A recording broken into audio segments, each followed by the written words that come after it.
Hi, hello and welcome back to F1 Challenge VB. My name is Mephisto and our epic journey through the history of Formula 1 continues today with the 10th round of the 1968 season, the Canadian Grand Prix. It was held on the 22nd of September. It had 22 entries, 20 of them took part in the race with 14 ending up retiring. The race consisted of 90 laps completed in 2 hours, 27 minutes and 11 seconds. Jochen Rindt started the race from pole but retired on lap 40 due to an overheating problem. Eamon was second on the grid and retired on lap 73 with a faulty transmission. Siffert started from third but retired on lap 30 due to an oil leak. Dan Gurney started from fourth but retired on lap 30 with a busted radiator. Hill was fifth and Holm started the race from sixth. In the commotion, Holm climbed from sixth into the lead of the race and won the Canadian Grand Prix. From McLaren, who climbed from 8th into 2nd, he was 1 lap down. Rodriguez went from 12th to 3rd, he was 2 laps down. Hill moved up 1 position to finish 4th, he was 4 laps down. And Stewart, who started the race from 11th, rounded off the top 6, he was 7 laps down. The fastest man of the race was Siffert, who posted a time of 1 minute, 35.1 seconds on lap 22. Greetings from the fantastic Mont-Tremblant circuit, where a lap starts off with a very short sprint into turn 1, a long fast right-hander. Be careful when crossing the hill as it is very easy to lose the car here.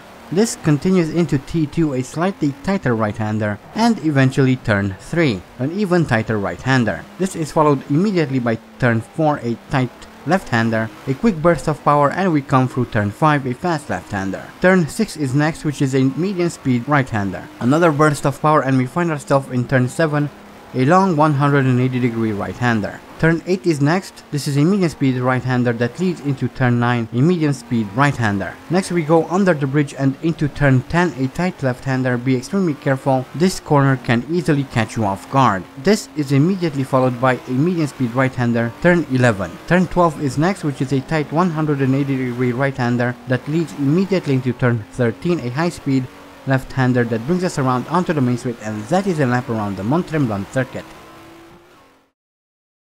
And here we are in qualifying for the Canadian Grand Prix, coming around to set our first and only qualifying lap, a 150.871, which isn't a very good lap. However, that's the best we can get, so we will have to work with it. That doesn't put us too high up, but hey, what can we do? Here are the previous Canadian Grand Prix winners. Well, the only winner, Jackie Stewart, who won in 1967. Hopefully this time we'll be doing quite well as well. But anyway, we have Chris Amon on pole with Bruce McLaren in 2nd, Pedro Rodriguez 3rd, 4th, Jackie Stewart, John Sturt is 5th, with Jackie X rounding off the top 6.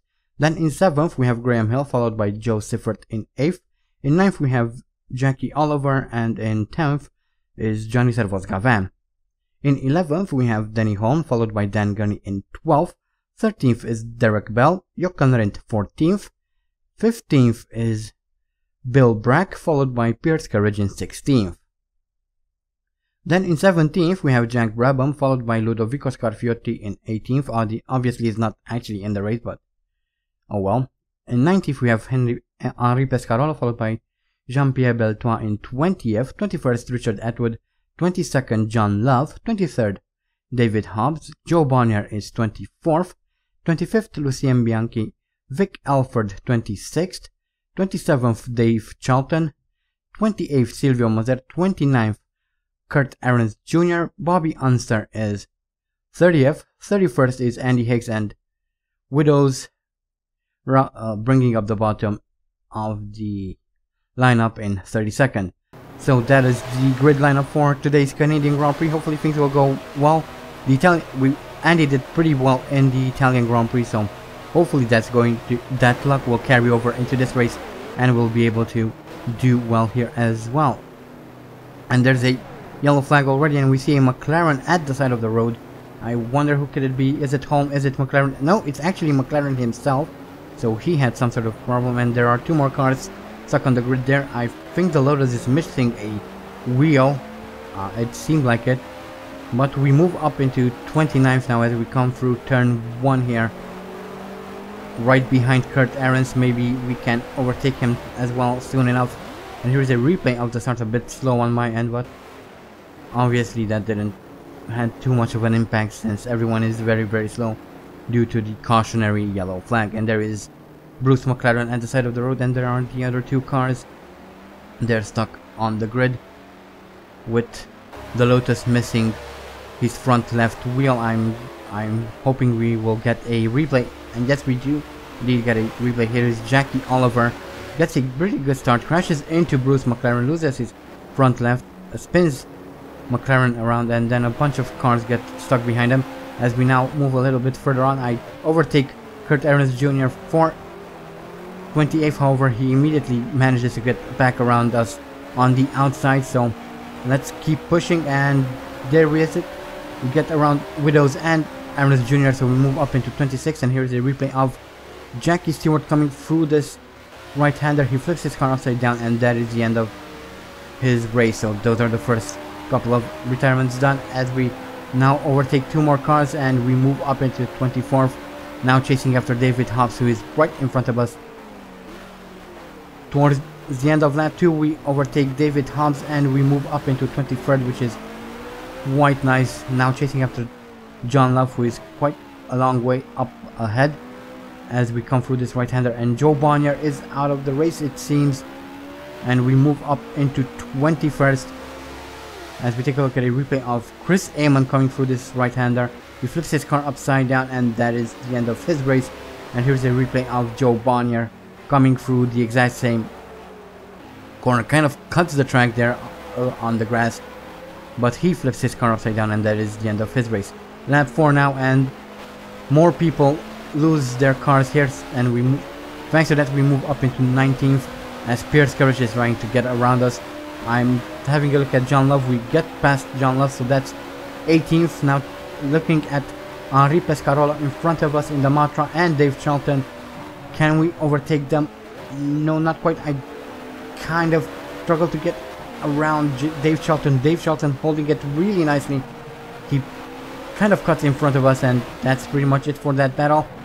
As we come into this left-hander, I'm still trying to get around Dave Charlton, but I just can't do it. And here's the replay of Pedro Rodriguez coming through this right-hander.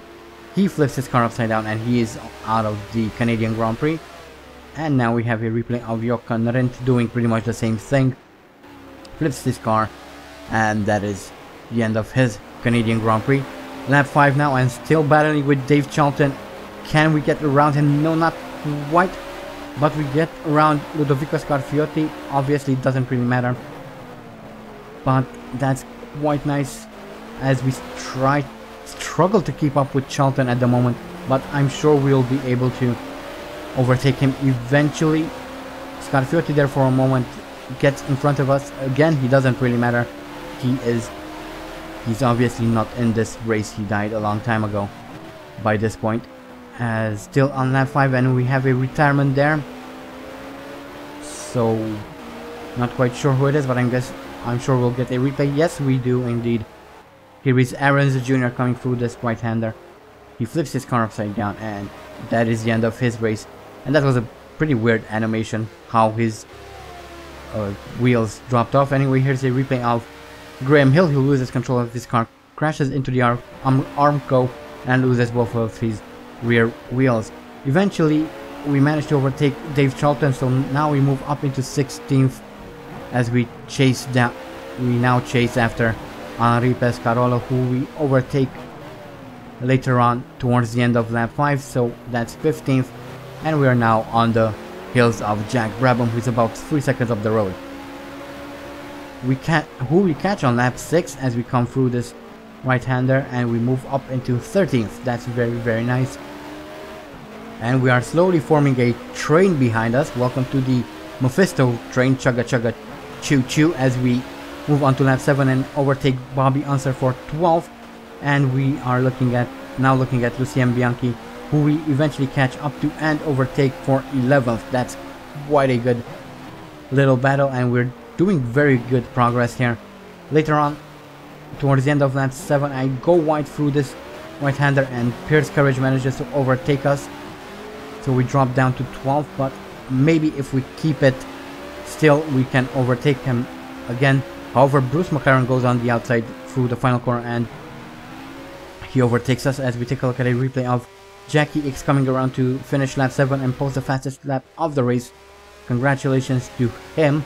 He's doing very, very well. He's now in the lead of the race. So, yeah, he's doing very well. Lap 8 now, and still trying to catch up to Pierce Courage as I go a bit wide through this right-hander, but I managed to keep Unser behind me, which is very nice.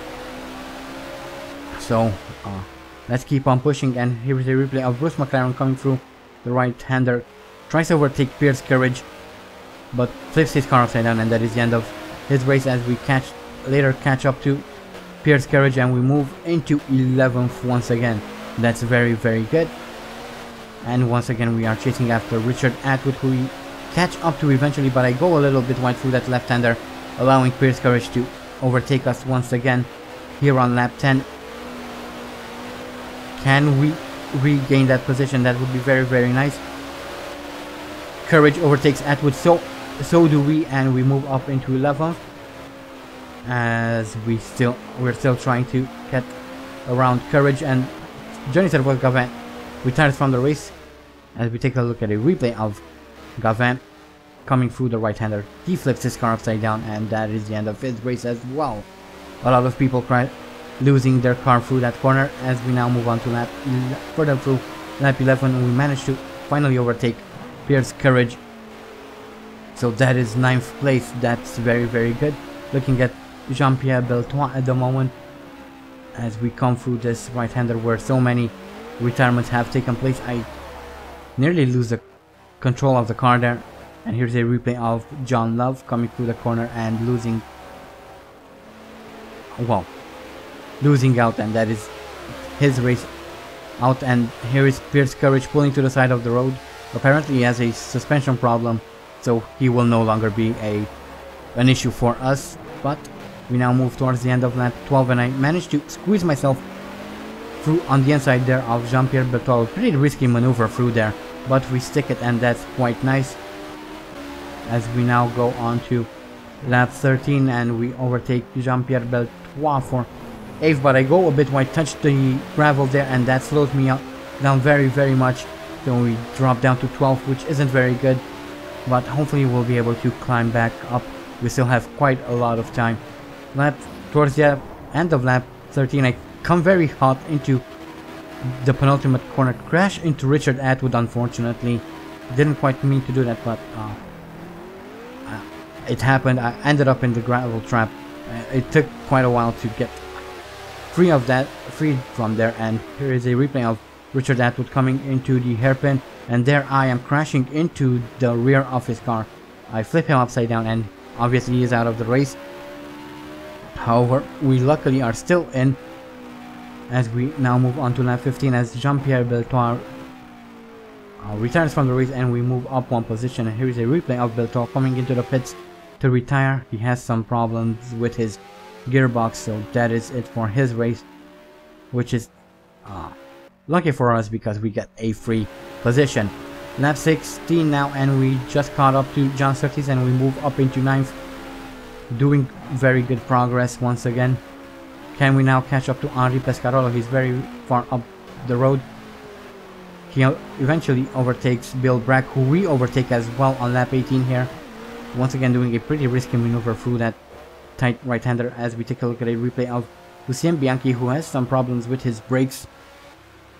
He pulls to the side there, and well, that's it for his race, which is quite unfortunate for him, but that is that.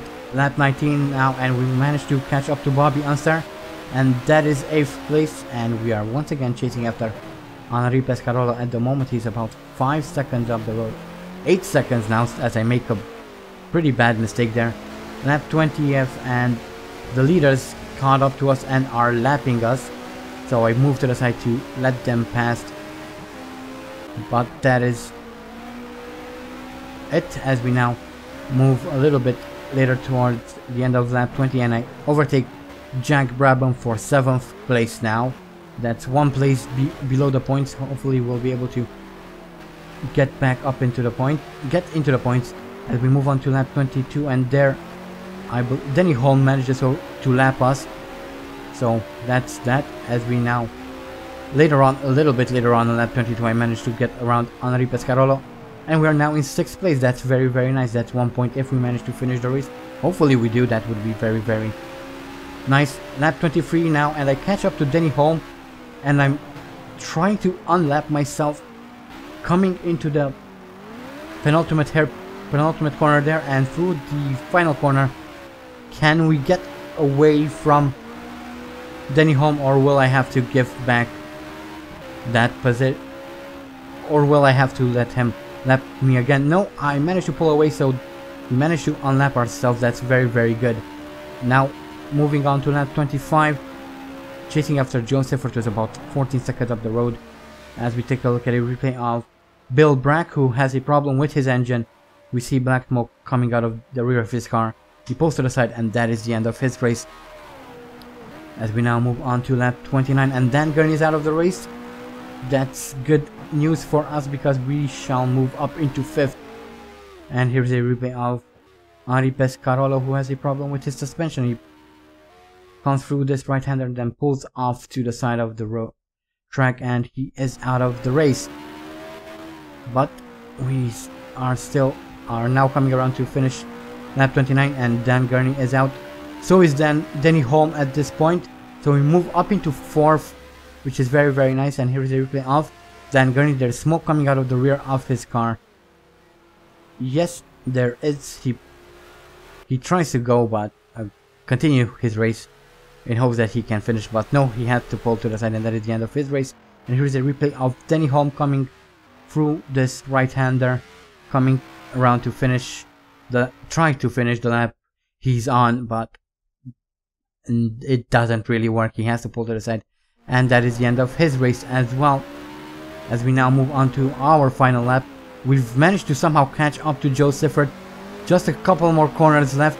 Can we overtake him for 3rd position? Can we finish on a podium? Well, it wouldn't really be a podium.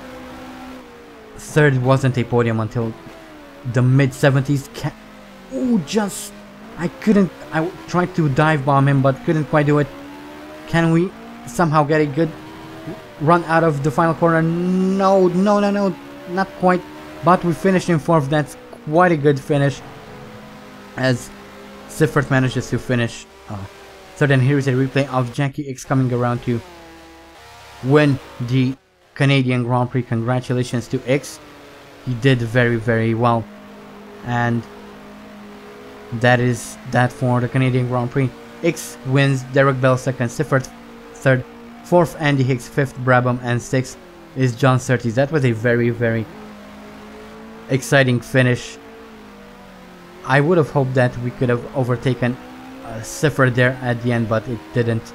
We didn't quite manage to pull that off, as we take a look at the retirements. But yeah, that was the Canadian Grand Prix. This race went a lot better than I expected it to. Before we started, I was pretty sure that or rather Andy, would retire at some point, so it didn't happen, so that's very, very nice. Anyway, let's move on now, and here are the career statistics. This was Andy's 171st Grand Prix. His best start is from 1st, has 16 pole positions, has set 29 fastest laps.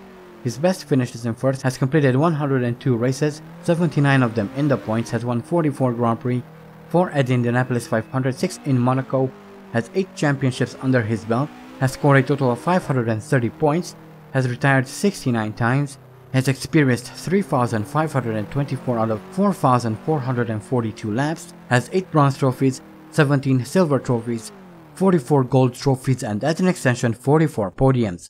And here is a quick look at the championship standings. Jackie X moves into the lead with Eamon in 2nd, Pedro Rodriguez 3rd, 4th Graham Hill 5th, Richard Atwood. Fighting for 6th are Bruce McLaren and Pierce Carriage. Andy Higgs moves up into 12th. The last person with points is Johnny Servoz Gavin down in 26th, and bringing up the bottom of the driver standings is Van Rooyen down in 40th. So those are the driver standings. Let's now move on to the constructors, where we have Ferrari leading the championship with Owen Racing in 2nd, Gold Leaf Team Lotus 3rd, 4th Bruce McLaren Motor Racing, 5th Rick Parnell, Matra International 6th, BMW are 8th. The last team with points are Joe Bonnier Racing Team down in 17th, and bringing up the bottom of the constructors are John Love down in 21st. So that was the Canadian Grand Prix. Once again, a very good result for Andy and BMW, and that was a very good race. There was a lot of action, so that's quite nice. It was very exciting, it was very fun, and I'm happy to have a race such as this after a an absolutely appalling 1968 season. Well, the majority of it anyway. We retired quite a few times, so who knows, maybe somehow these last couple of races will be better for us. But yeah, that is it for the Canadian Grand Prix. Our next race is the US Grand Prix at Watkins Glen. I'm looking forward to it. I really enjoy racing around that circuit, so. But overall, that is it for this video, and I hope things will work out just as well at the US Grand Prix. But that is it for this video. Don't forget to vote for next season's team, link is in the description. And don't forget to continue sending in your name suggestions for Andy's son. And the rules are the same as established. I will only take one name per person. And don't forget to type in name suggestion in your comment. That way it will be a little bit easier for me to find the comments at the end of the season when I will want to gather all the names and compile them into a straw poll. But yeah, that is it. I hope you guys enjoyed this video. Thank you all so much for watching. And as always, stay sharp.